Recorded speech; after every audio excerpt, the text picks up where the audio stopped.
Welcome to the Raising Empowered Kids interview series. I'm here today with Mike Domitrz. As host of the Respect podcast with Mike Domitrz and as one of the world's leading subject matter experts and speakers on respect, Mike has been sharing with audiences and organizations around the world for almost 3 decades. Mike helps organizations of all sizes, educational institutions, parents, and the U.S. military around the world create a culture of respect. Mike's mission is personal. When he was only 19 years old, the youngest of his elder sisters was raped. Soon after, he began a journey to help reduce sexual violence in the world. Over the years, that journey would focus on building a culture of respect within organizations and communities. In 2003, Mike founded the Date Safe Project and went on to write 3 critically acclaimed books, with his 2 latest being Voices of Courage, Inspiration from Survivors of Sexual Assault, and Can I Kiss You?, a thought-provoking look at relationships, intimacy, and sexual assault. So thank you so much, Mike, for being here with me today. And I was wondering if you could tell our listeners a little bit about the origins of the Date Safe Project and how you got started in all this. Well, the origins are that when I was a college student, I received a phone call that my youngest of my sisters, and they're all older, they're 4, 6, and 8 years older than me, but the youngest of those sisters had been raped. Mm. And I was in shock. I was angry. I was enraged. I didn't know how to react. I didn't know what to do.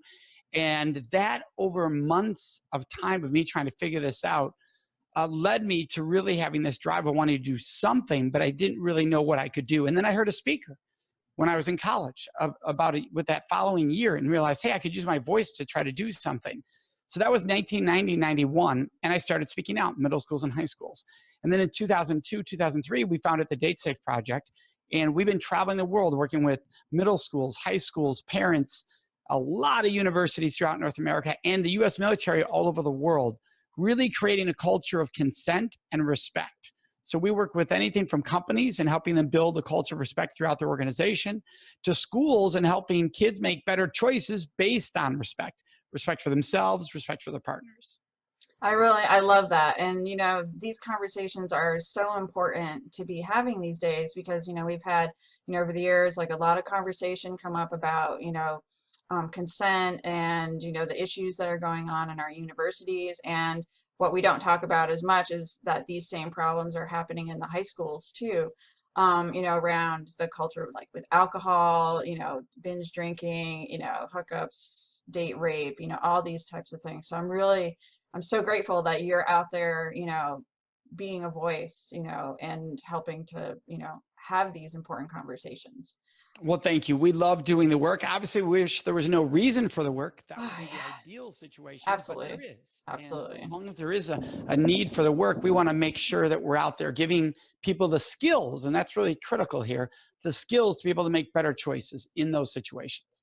And that goes for parents. Parents need skills. Yeah, definitely. And let's talk a little bit about that, because, parents, I personally feel like parents are in the best position to have these important and challenging conversations with their kids. And I know that our society often makes it difficult to have these conversations, both because there's the cultural perception that these conversations should be hard and awkward and, this kind of thing, and be like the talk rather, like a one conversation rather than a series of conversations that, go on over the course of time. Because a lot of these conversations actually have I believe have the opportunity to start having these conversations when kids are really young, because a lot of these conversations like around consent and boundaries and this kind of stuff start, like in preschool, or before that, like when kids are like 2 or 3 years old, when, we're learning about like, whether or not it's okay to touch somebody, or,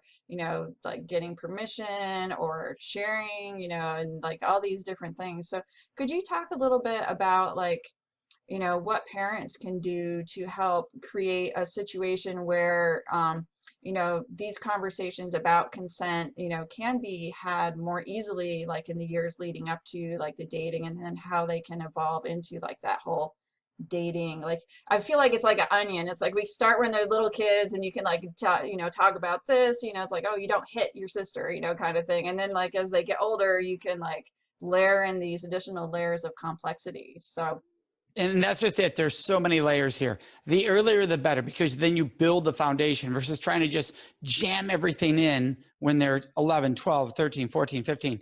But building that foundation slowly, now it's just another layer, another layer, another layer. And we suddenly have this strong foundation by the time they're 13 or 12 or 9, whatever the situation is. Good example is teaching the child as soon as they can speak to be able to say it's okay to say no. Right? It's okay to say no. And that you don't have to kiss me if you don't want to kiss me. right. You don't have to kiss grandma if you don't want to kiss grandma. This is one that parents really struggle with. They'll be like, Mike, why? And I say, because what's the lesson the child learns when you say kiss grandma? Grandma loves you. The lesson is if someone loves me, I must have intimacy with them. Now, there's sexual intimacy and there's non-sexual intimacy, right? Right. A kissing of a parent should be non-sexual intimacy. That's a loving intimacy that's non-sexual. But to the child, to separate those two is very confusing because they're not in a world where they're thinking on a sexual level. Or if they are, that's certainly not the way you want to teach a hug or a kiss of a family member to be. Right. Yeah. So you want to be able to have those conversations. It's so, so important. So then the child learns, well, I have to kiss grandma because grandma loves me. Well, what does the predator use? What's the exact language a predator uses with children, a pedophile? If you loved me, this is what you do. It's the exact same lesson plan. So you want to be very, very careful of her doing that. In fact, if anything, if you're thinking, well, my mom or dad will be offended if my kids don't give them a kiss, then tell your mom or dad why you're doing this. Because you want to make sure that your child is armed to know that they don't have to give somebody a kiss or a hug because of where we're at today. We realize how important it is to protect our children from pedophiles as much as we can. It's never the child's responsibility to stop the pedophile, but we do want to arm the children. We want to give them tools and skills to be able to say no and know that's okay, and it should be respected. And if somebody says to you, no, I love you because so you have to do this to me, at a young age they learn, no, I don't. My mom and dad said I don't. And if somebody ever says this to me, this is not okay. And so you do, and that they'll believe me, right? So you teach your child these things. So when that person's using that language, no one will believe you. I'm the adult, they'll believe me. Oh, and my mom and dad taught me that's not true. So you want to teach as young as possible. And of course you want to be age appropriate. Right. Yeah. And, and I love too that you're bringing this up early in our conversation too, because I feel like if parents don't have these conversations, like that, the touching is not okay. It's okay not to kiss somebody, like I will believe you over somebody else, these kinds of things. If those messages aren't in place by the time, a sexual abuser comes around, then their messages are the stronger ones that the kids, they're the messages that the kids get. And so then that whole, like, this is our secret, it's like, if you tell somebody you're the one who's going to get in trouble, all these kinds of things. And so that we're having these conversations early really does make a difference for kids. And it's not even just all pedophile discussions. No. Children can explore with other children and believe it's innocent. In other words, neither of them are trying to be inappropriate, intentional. Neither of them are trying to use power over the other like a pedophile. Right. They literally could be exploring each other's bodies as children. This can happen. Yep. So having these conversations is important for them to understand, no, your body's your body. It's not okay for your best friend at this age. It's not okay for your cousin at this age. Even if you think, oh, they're just exploring or we're playing this game, this boundary needs to be respected. Right. And that you need to respect their boundaries. So they're not the ones exploring inappropriately. So we also have the conversation. We don't want to make everything sound scary. It's just that some exploration is not appropriate at certain ages that might be later on. And so you need to be able to explain why that's important. Mm-hmm. Yeah. And, what do you think that, like, what are some of the most important things that you would like parents to know when it comes to having these conversations? Well, if it's younger, I just think it should be biological and factual. Mm-hmm. I think that really helps parents because they think, well, if I say something that's going to interest them or entice them, look, usually if you're biological about it, kids are more like, ew, gross, like, than they are, tell me more. That's pretty rare at a young age. Right. They're more usually like, ooh, really? So be factual, all right? And be age appropriate. And by doing that, it should be comfortable. For instance, parents teach their kids the body parts all the time. They'll say fingers, hands, nose, elbow. They'll do all this stuff, but they won't say their genitals. Yes. So then a pedophile does something to their child that goes to court. Child can't name their parts. Right. And it becomes a difficulty in the courtroom to get a conviction when you can't say what actually happened. So you want to be able to say elbow, vulva, finger, penis. You should be able to have those conversations. Now, a few parents out there are going, vulva, what's the vulva? That's just the whole area, right? So you better learn the genitalia. Yes. Right? Yes. You better learn the proper genitalia so you can talk to your kids in the proper language of genitalia. Absolutely. This has nothing to do with gender. There are women who don't know female genitalia well. Oh, absolutely. There are men who don't know proper language for male genitalia. So it's knowing, and you could be somebody who identifies as a male and have a female in the house. So you never learned that. That's not an excuse, by the way. But for whatever reason, you didn't learn it. So you need to learn it. Yeah. Or vice versa. Absolutely. You need to learn it. So giving the language, giving the words. See, when people have words, it takes away power from the people who want to abuse it. Yes. When I have language, that gives me a choice. That gives me power. That's very important for parents to understand. The less you talk to your kids, the more the pedophile has power. The less you talk to the kids, the more their peer who is an abuser has power. The more you give your kids words and language, the more you empower them. And let me be clear on that. That doesn't mean no, no, no. That's not giving your kids language. That's telling them what not to do. Right. Huge difference. Here we're talking about giving them language, skills to exercise in those moments. And communication is so important, and I really agree, with you about like parents educating themselves about their own bodies. I mean, like, for example, when we grew up, sex, even when we got the best that we could get as far as like sex education in school, the talk from our parents, this and that, it's like we still are missing so many of the pieces. And even adult women, like I have, spoken with women in their 70s, and like they just didn't know like the different parts of their genitalia.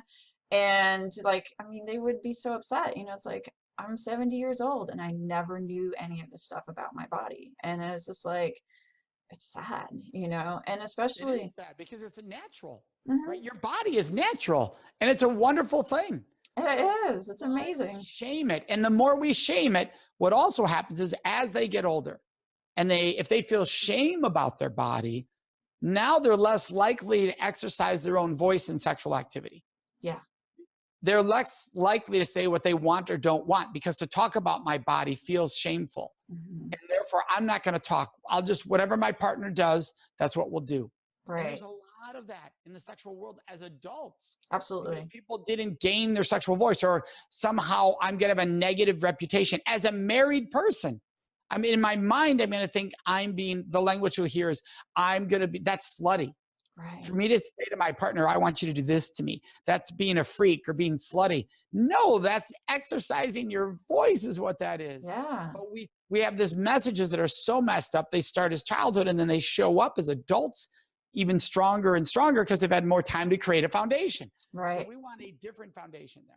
Yeah, it's so true. I mean, I talk to so many people, and like the things that you're saying, I'm just like, oh yeah, that's so true. It's so true. Oh my God. It's like, everything you're saying like totally rings true, because I work with a lot of moms and stuff, and one of the big things we do is we go through and we fill in those gaps of information. It's like, I can't tell you how many women grow up thinking that their vulva is the vagina. It's like, no, actually, it's like your vulva is the external part, and those external pieces have names too, and it's like your vagina is like one particular spot of that, and inside the vagina there's other parts in there too. It's like if we had a puzzle of our female anatomy, it's like most of us wouldn't know what the names of the majority of the parts are.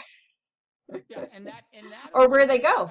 Yeah, parents have a great opportunity there, because for them to think they'll learn it in school, that is an assumption you cannot make. Yeah. And so I work with schools all over. There are schools who are progressive and wanting to really teach the topic. There are others that have the viewpoint of we'll do as minimal as we need to by requirement to avoid trouble. Yep. So instead of focusing on what our children need, they focus on how do we avoid trouble. So they give the least amount of information that meets requirements. Yeah. And so you cannot rely on that. Yeah. Parents, you're the one in this case. Now, if a school is being progressive, I'm cheerleading. I'm saying schools, yes, because we also know by what you just said, most parents aren't having these conversations. So if somebody's listening going, schools shouldn't be having this conversation, parents should, or the other way around. Well, schools should be both. Absolutely. Because the fact is there's a lot of homes where these conversations are not happening, and there's a lot of schools where these aren't happening. If both were, there'd be consistency. Yeah. And that's really helpful in a child's understanding as they learn and they grow.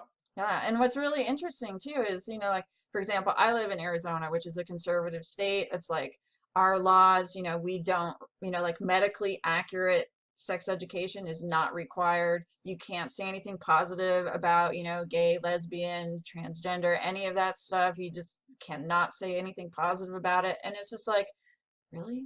It's like only 13 states, in the country require medically accurate sex education. And the difference is like that, kids may get good at sex ed in this school, while these kids over here in the next school are getting like 0. And so like you get kids from, same age, same town, different school districts, and they're like getting completely different information. And yeah, and I'll give you an example. I don't teach sex ed. That's not my specialty when I'm in front of a school. We're talking about consent, boundaries, respecting yourself, respecting your partner, how to talk about what you're not comfortable with or what you are comfortable with that is legal to be comfortable with, depending on the state and the age you're in.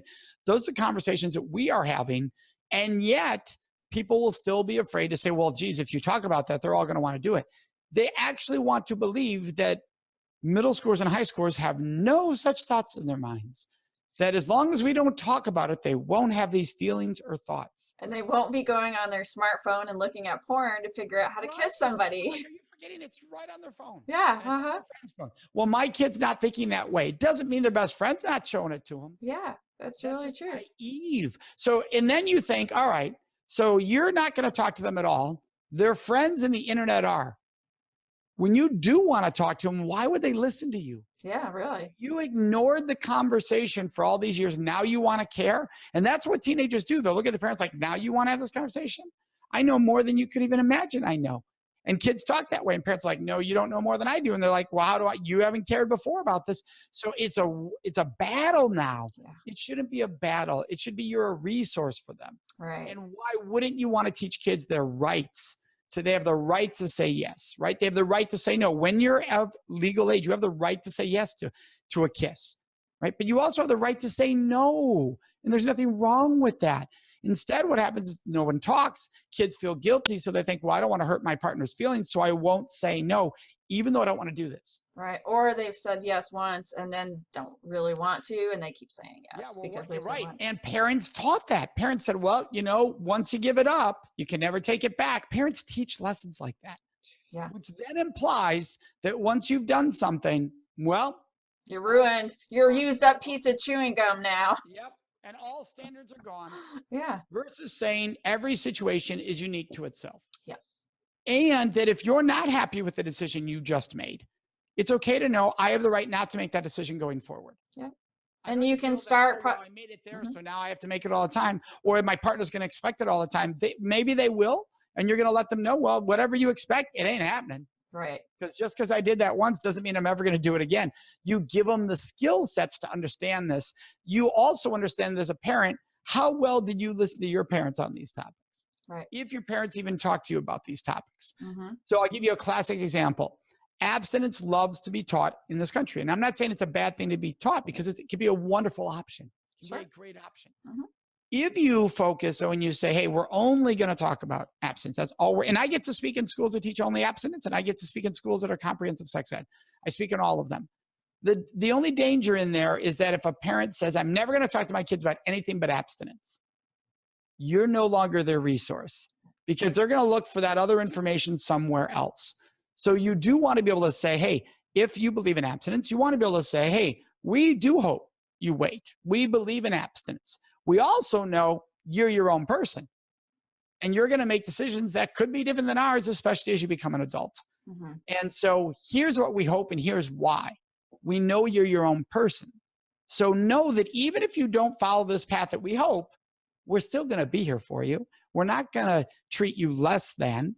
We're not going to love you any less. So we wanted you to know that we have an open door for you, even if you have very different beliefs and standards, we're going to love you just as much. Yeah. That's what love is. Love is not conditional as a parent. I'm going to love you. So for the parent out there going, well, why would I listen to this? I believe in abstinence. This is why right here. Mhm. This discussion is important to everybody, whether you believe in abstinence only or comprehensive sex ed.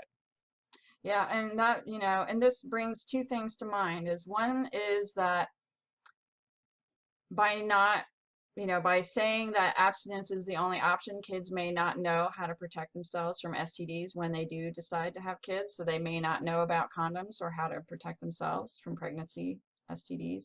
And the other thing that it brings to mind is that, I'm kind of forgetting what it was. It's right here on the tip of my tongue. Oh shoot, it'll come back to me. Well, anyway,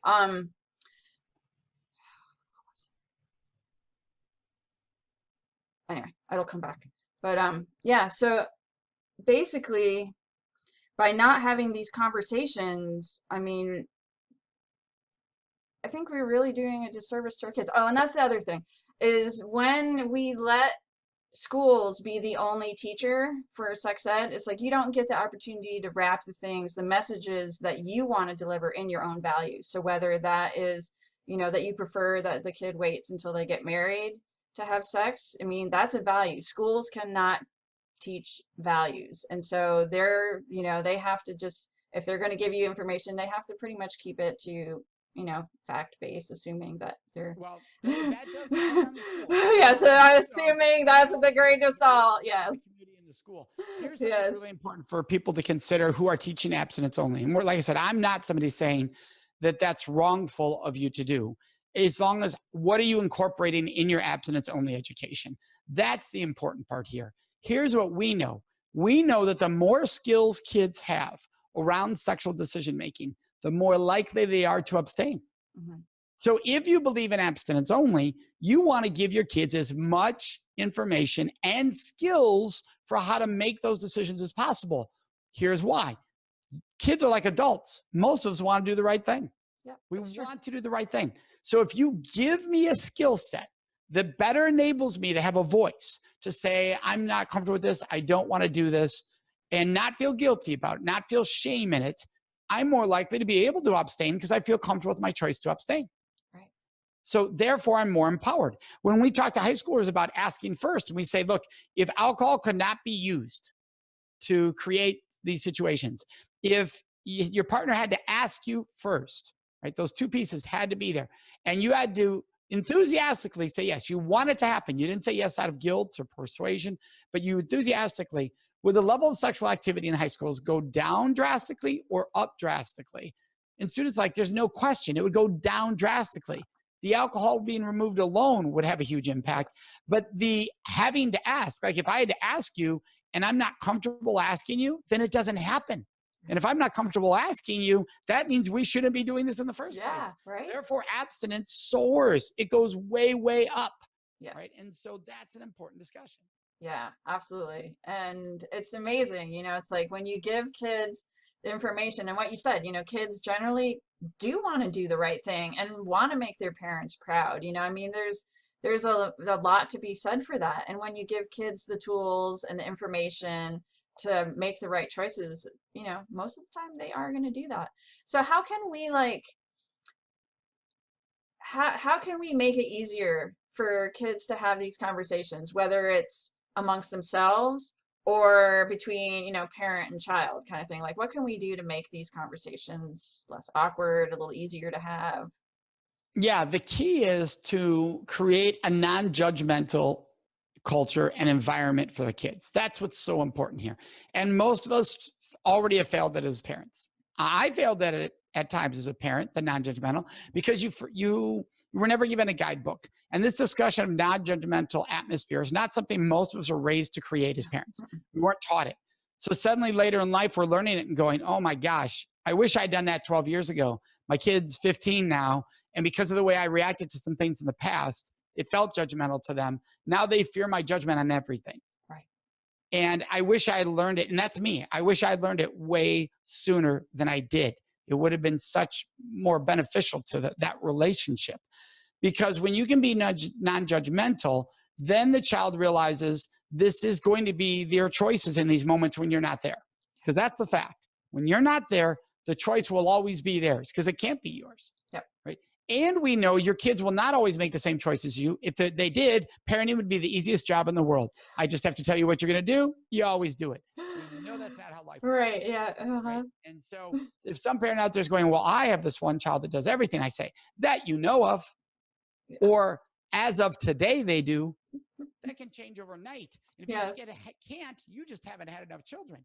Yeah, That's right. what's happened that have gotten to that age. Because everybody that's had children, as in more than one, can tell you, oh yeah, there's no control of your children. They're their own individuals, which is good. It shouldn't be about control. Right. That's Right. not what parenting should be about. Right. It should be about laying the foundation for them to make the best choices. So the key is, how do I create an atmosphere that's non-judgmental? If I've already done that, now somebody might be going, I didn't do that. Have you ever freaked out over finding out something? That's judgment. Yes. Your kids feel that as judgment, right? Have you ever been like, even just a look like, really? That's judgment. That doesn't mean it's unnatural or bad. That's not what we're saying. But we need to catch it and acknowledge it so our kids know we're not looking less at them. We're not, if anything, sometimes we're like, oh, I wish I had given you the skills in that moment, right? It's a disappointment in ourselves at times. Right. But you have to address that. So if you haven't done that in the past, let's say you have a teenager, you want to be able to go to that teenager now and go, look, I know in the past, whether it was grades, whether it was a certain friend you were hanging out with, I made comments that were judgmental. I did. And I wish I did not, because I don't want you feeling that I'm judging you. I am about being here for you and teaching and guiding and leading as a parent. But I don't want you thinking this is about me judging you or your decisions or your actions, because I always want you to be able to come to me and know that you can safely be honest with me. See, when people tend to fear judgment, they'll lie just not to disappoint. Right? I don't want to disappoint you, so I'll say what makes you happy. And that's when you have an unhealthy environment. Because now when the kid most needs you, something horrible's happened to them, or they've made a choice that they're humiliated by or feel shame about, they're not coming to you because they're not only ashamed of themselves, they're afraid of the shame that you'll have in them, the disappointment you'll have in them. Right. So the more we can openly discuss that and say, I'm going to take a breath and be here for you. That's my job. And I want you to call it out. It's okay for you to say, I feel judged right now. I want you to tell me that, because I want to be alerted when I'm doing that. Mm-hmm. Yeah. And so like if a parent is in a situation where, like, say they want to express something, you know, about, like, have a conversation about sex, and they've had a history of, you know, overreacting, or the child is sensitive to, you know, feeling judged, or they just simply don't want to have that conversation with you. What can parents do to help get that message out, even though the kid doesn't want to listen? Well, the one is they've already felt the judgment. We just gave that, right? We Yes. said exactly what to say. Own that you did it. Yeah. Say going forward, you don't want to do that because you realize the harm it did, and that was your mistake as a parent. And always be honest as a parent. Say you're learning. Just like they're growing and learning, you're growing and learning as a parent at the same rate they are. Sure. So you have to be honest about that. You know, we told our oldest son, in many ways, everything's an experiment. That doesn't mean you're an experiment. That doesn't sound good. But everything's an experiment because everything's new to us. That's new to you. Right. So, oh, that rule that we set, that guide that you broke, we haven't dealt with that before. So we didn't handle that as well the first time. We may handle that differently with your brother because you taught us we handled that wrong. Right. So we learned from that. Now you also got away with stuff because we were not as clued in, right? And they know that. They're like, that's true. So it's having an honest conversation about those guidelines and expectations for each other. Now, if you are at a place where they're going, oh, I'm not going to listen, I'm not going to listen. Say, look, I care too much about you for us not to have this conversation. So we're going to have it. So here's the deal. I'd rather have it when you want it than when I force it. All right. So I want it to be on your terms because that's going to be best case scenario. When do you want to have the conversation? Do you want to have it tomorrow at 3? Do you want to have it Friday at 5? But whatever you say, we're both going to honor that. And I'm going to honor that I'll only take this much time of your day. 15 minutes, let's say. By the way, do not do an hour speech on this because you're going to lose them, right? Right. So 15, 20 minutes of your time. Right. And we can do another 15, 20 minutes. Maybe if you need you spread them out. You also don't do them every 3 months. You don't do them. If it's a heavy talk, make sure that it's succinct and you can say it all, and it should be easy to understand in that time frame. You don't want to overburden them with too much information that feels like a lecture. You don't want to do that. So if they still are like, most kids at that point will go like, fine, how about now, or tomorrow at 3 or whatever, and they'll set the time up. But you will get a teenager be like, I'm not going to do it. I don't care what time you say, I'm not going to do it. All right. And you go, okay, well, then if you don't come up with a time, I'm going to plan. I'm going to pick a time in the next few days and talk with you. Right. So that they know I'm doing everything I can to give you a choice. But it is my parent, as a parent, I have the responsibility to keep you safe and protected. Right. And so this is not me going against your boundaries. This is me honoring what I need to do as a parent within our boundaries as parent-child to give you this information. Look, if they sit there and go blah, blah, blah the whole time you're talking, they're still hearing you. Mm-hmm. That's why they're doing it. Right. Because they're trying not to, but they can hear you. They're trying to, so you still give it your best shot. You also ask potentially, who would you be more comfortable having the conversation with? Mm-hmm. So that has to let go of ego.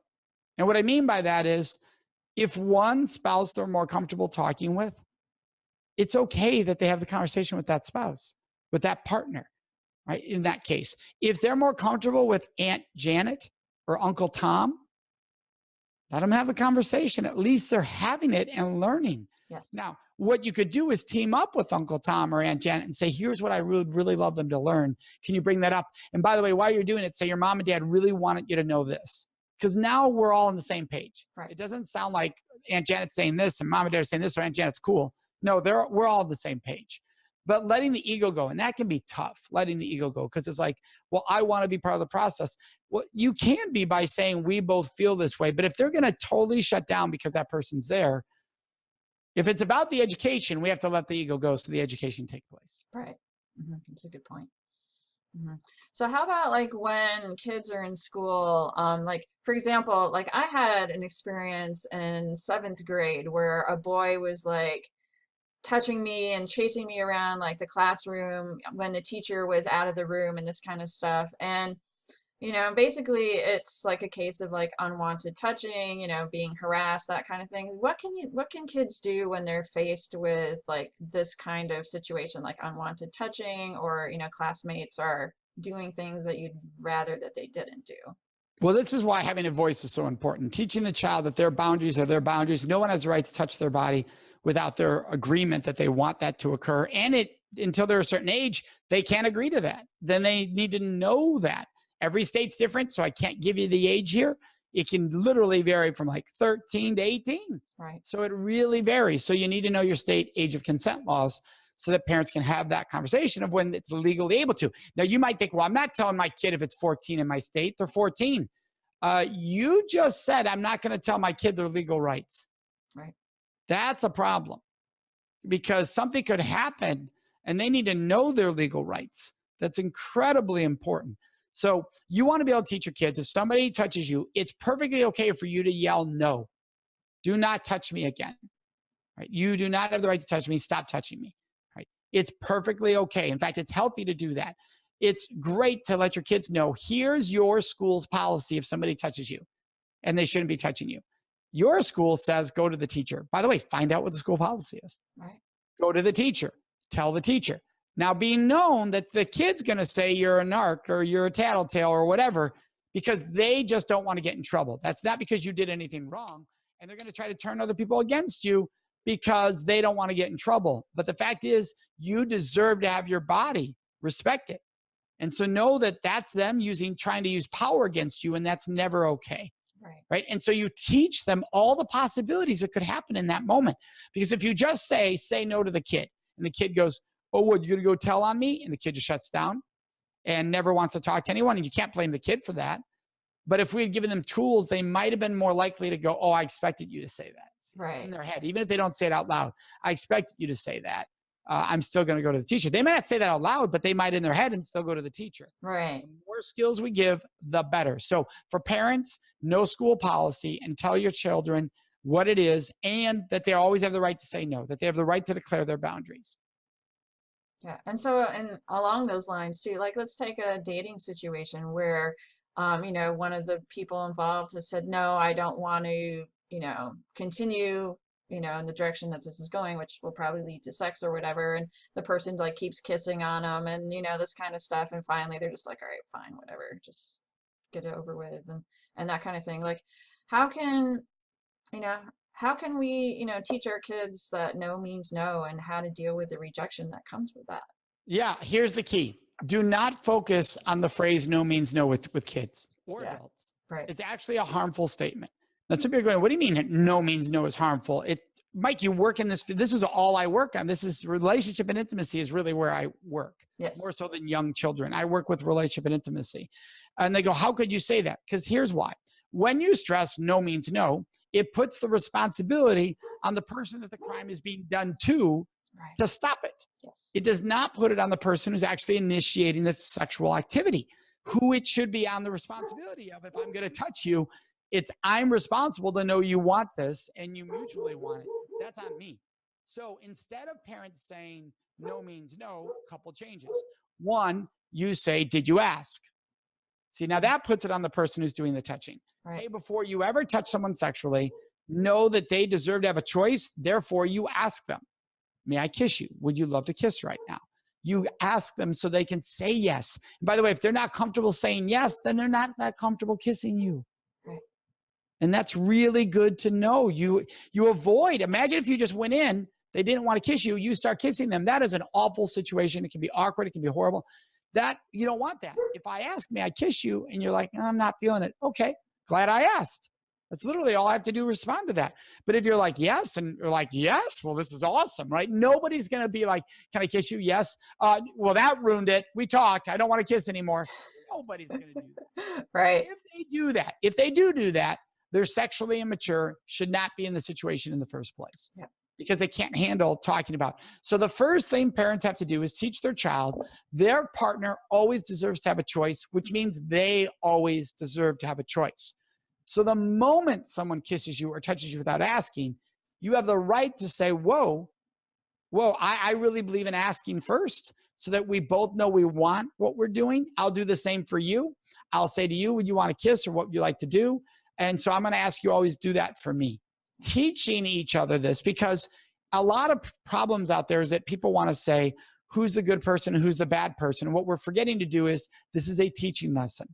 Right. Now, don't get me wrong. When a crime happens, one person's responsible for a sexual assault and only one. Right. The person who touched somebody without their consent. That's the only one responsible at that moment. But we want to teach our children as they go into relationships how to teach their partners how to have healthy relationships with them. So the more we can do that, the better. Yes. The more before they ever start kissing, they go on a first date or a third date, whatever it is. Hey, before we kiss, would you always ask me? I would love it if you asked me. Right now the partner's like, oh, right. Sure, okay. Right. All right. So teaching each other this. Right. I'll ask you too. Like, would that be cool if I wanted to kiss you and I ask you, are you cool with that? Most people are going to be like, yeah. Not too many people are going to be like, no, I should just go for it. I'm the man. And by the way, if they do that, no, I'm just going to go for it. And they play a gender role like I'm the man. Whoa, time out. I'm glad this has happened because this tells me you're so focused on the gender role situation here, of being the man and me being whatever gender I am, that my choices don't seem to matter. Right. That tradition and everything matters more to you. I don't think this is going to work out. Mm-hmm. Right? Just own it. I don't think it's going to work out. Right. Because I need to be with somebody who's going to give me a choice and I'll give them a choice. And by the way, that's same for any gender. If somebody's like, well, I'm a woman, so here's my role, that's unhealthy. Right. I'm the man, so this is my role. That's unhealthy. So we need to be able to have those conversations. Yeah, definitely. And, you know, it's interesting. Like I've been dating and stuff and that kind of thing. And, you know, of course, our generation, like we didn't grow up, you know, like doing the consent thing, you know, it's like you just went for it, you know. It's like, do they seem like do they have that kiss me look, you know? If they do, go for it, right? Kind of thing.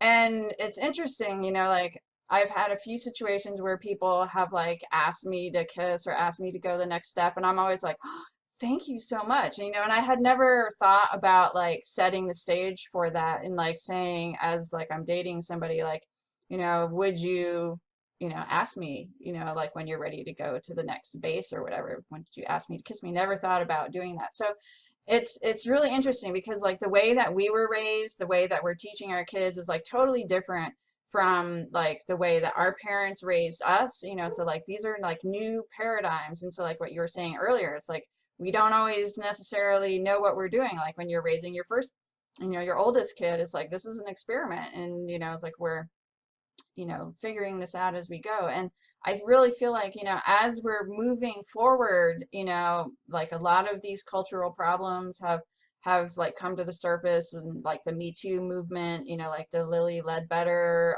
legislation, you know, it's like, you know, you know, inequality, you know, there are cultural norms that really just don't work for us anymore. And Yeah, like, and it's really important that people understand, like the Me Too movement. It's what that is history showing itself. yes, That's not something that's happening today. Like it's not new. no, Sexual harassment's not new in the past 30, 40 years. It's not new that we have sexual violence and sexual assault. None of it is. It's showing itself. The history is coming to the forefront.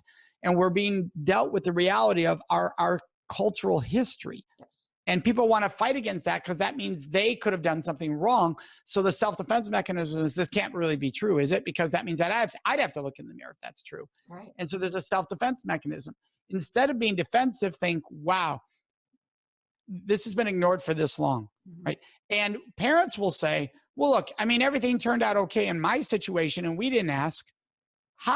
When you look at the Me Too movement, yeah, millions of the people that have come forward with Me Too, upon millions, are the parents' generation who were never given a voice to say what happened between us 40 years ago was not wanted, right, was not comfortable.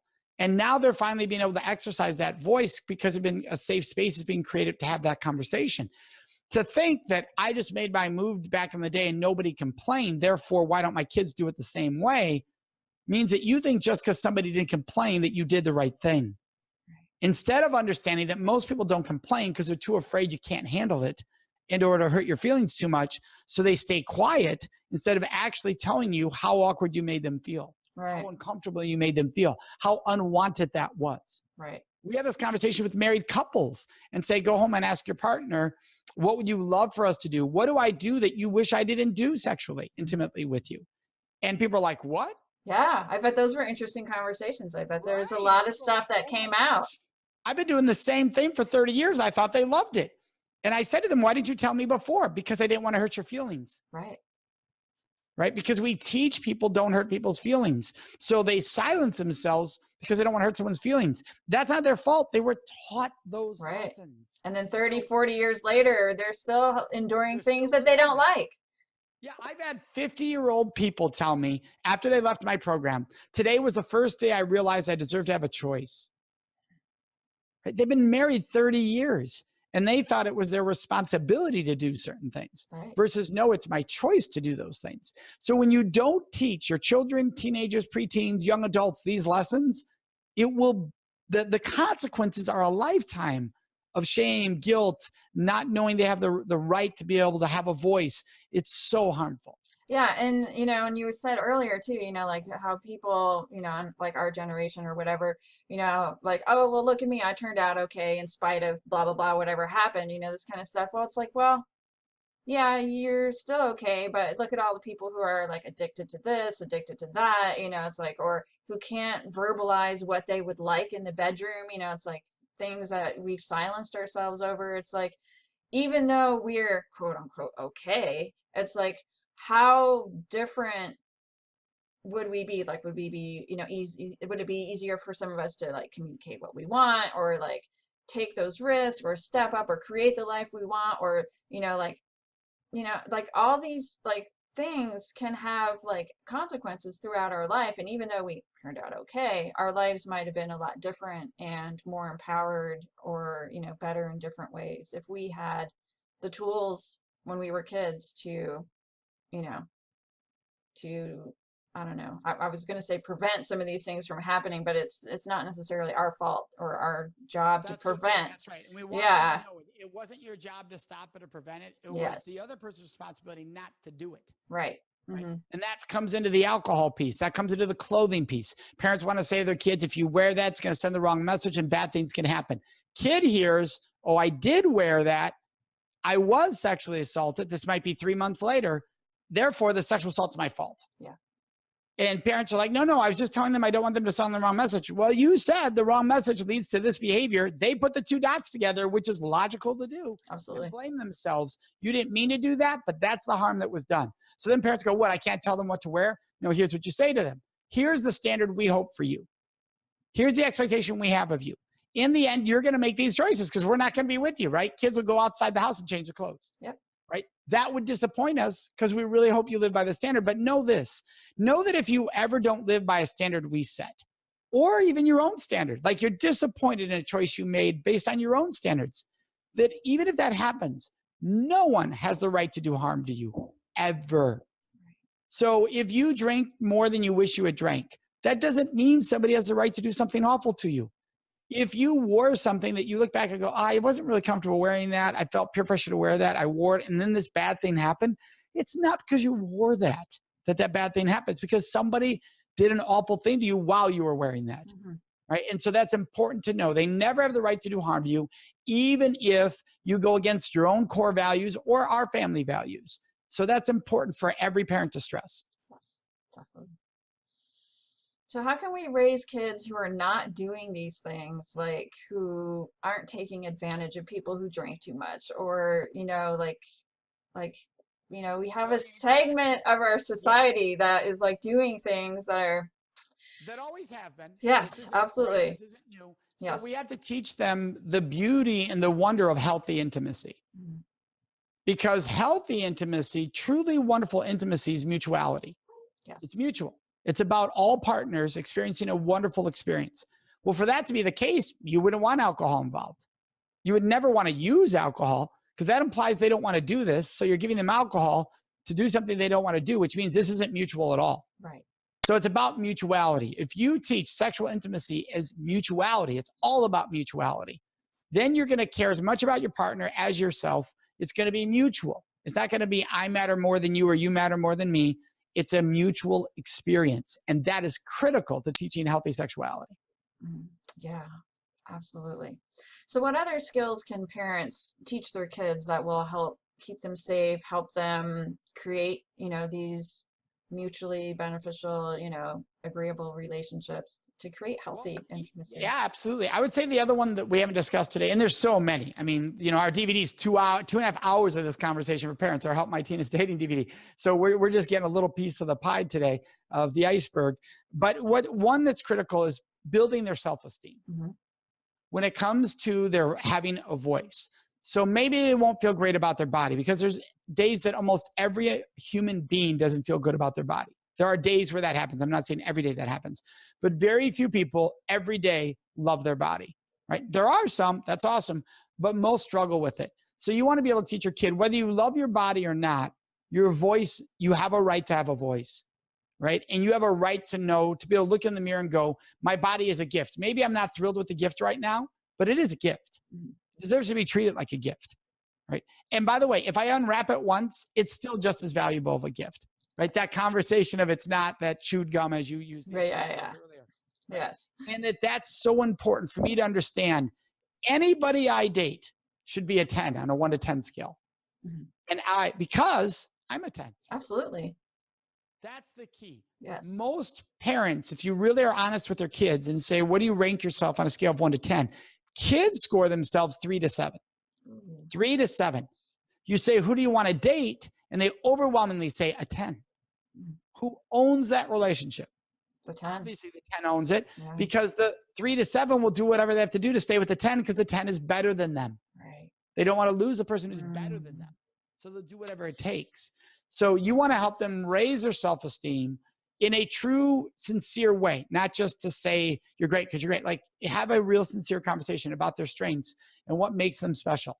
So they understand, yeah, I'm a 10, and so is my date. Because I treat everyone like a 10, because a 10's being the best person you can be each day you wake up. It doesn't mean perfect. It means you're being the best person you can be. So I'm a 10, so is my partner. Now we're equals. That brings mutuality again. Yeah, absolutely. I love it. Yeah. And it's interesting that kids rate themselves that low. I'm surprised. Yes. Well, you have to look at, we have depression. Absolutely. Right. We have struggles with mental health, and that's all going to show in those scores. Yep. self-esteem, Mhm. body image, all that's going to show. Yeah. I feel I'm not smart. That shows. Right. All that shows. Yeah. So, I want to kind of start to wrap things up here because I know we're closing in on an hour. So one of the things that I was noticing on your website, you were talking about intervention skills, and I'm assuming that this doesn't mean like something that parents can do when they don't like the boyfriend or girlfriend or partner that their child is getting involved with. So can you tell us about what intervention skills are? Intervention skills are teaching your kids when they're at a party, they're at a friend's house, and something wrong is being set up right in front of them, how to intervene.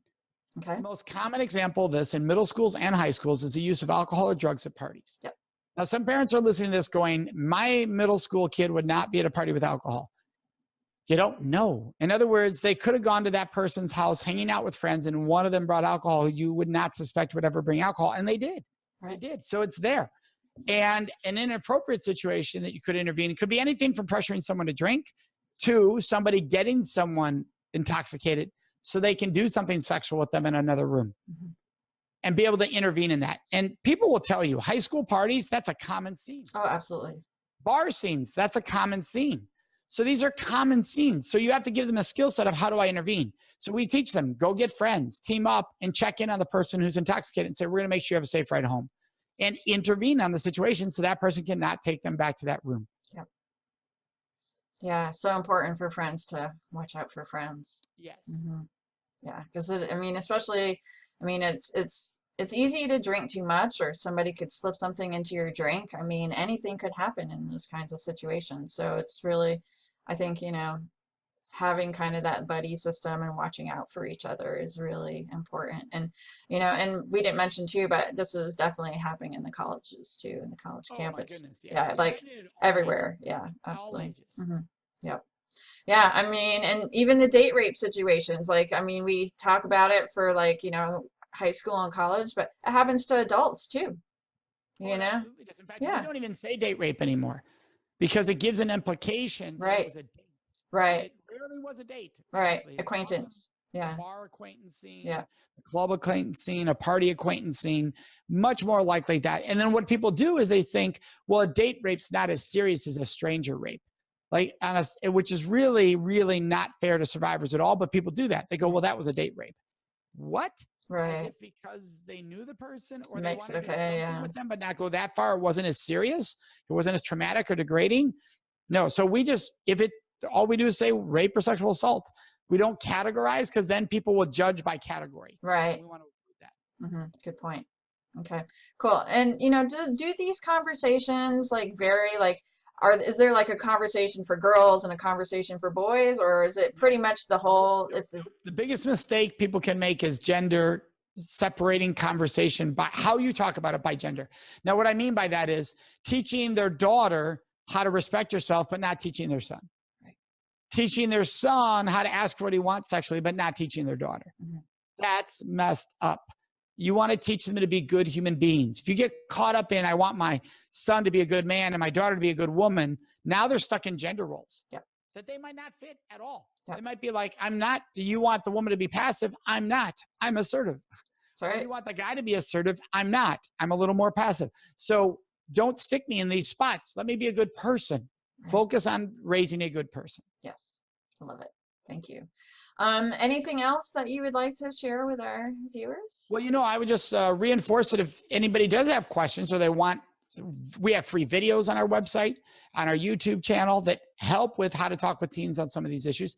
And then, of course, we're going to be giving everybody who's watching this free access to our DVD, Help My Teen is Dating DVD, which will be a link provided through you. So we'll provide that to them so they can, that's 2.5 hours. So we had a snippet here of that. We can take it a whole lot further in there, giving you specific skill sets for having these conversations with your kids. Yeah, that's going to be super valuable for everybody. So thank you so much. Our website's datesafeproject.org. So if somebody's trying to find us and get information, they go to datesafeproject.org. Yes, awesome, perfect.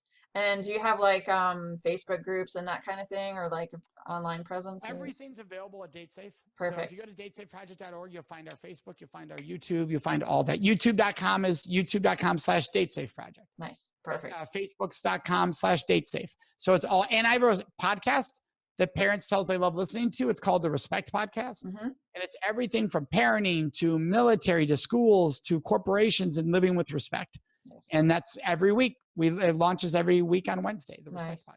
Awesome. Yeah, I've listened to a few of those and they were really awesome. They were great. So, well, thank you. Yeah, I encourage everybody to go check out Mike's website. He is doing amazing work, and thank you so much Thank you, Robin. for the work.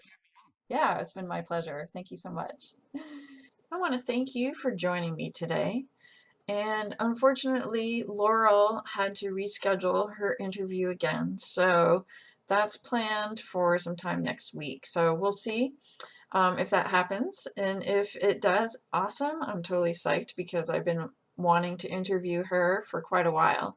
I think she will have some really interesting information that I would be excited to share with you. And then coming up tomorrow, we have, I think, possibly my most favorite conversation of the whole series, which, I don't know, there was a lot of really good conversations there. So, but we have coming up Destin Garrick about how we can, about a evolving vision of masculinity. And I really enjoyed the conversation and appreciated the thought and consideration that he's put into this. And he works with men who also are, interested in creating this evolved vision of masculinity. So really interesting conversation. I think you're going to enjoy it. And then coming up tomorrow is my interview, and we are going to be talking about how to talk to your kids about sex. We're going to be talking about how to approach some of these more challenging aspects of the conversation. And I'd also like to talk to you a little bit about HPV and the vaccine. And then also, I'd like to share with you a little bit about my story, about how I got interested in all of this stuff about women's health and talking to your kids about sex, healthy sexuality. So I'm really looking forward to that tomorrow. Other announcements that we have, we are going to do the live Q&A call on Sunday. That's going to be at 10 a.m. Pacific. And then on Friday, just a reminder, Friday is the last day to purchase the upgrade package if you want to take advantage of our summit special. It's $97 right now, and if that price goes away on Saturday, so it'll be back up to $197. So take advantage of the upgrade, and you can have all of these amazing conversations for later. And definitely join us for tomorrow. Destin's interview is amazing, and I have some really cool stuff to share with you too. So really looking forward to that. See you tomorrow. Bye-bye.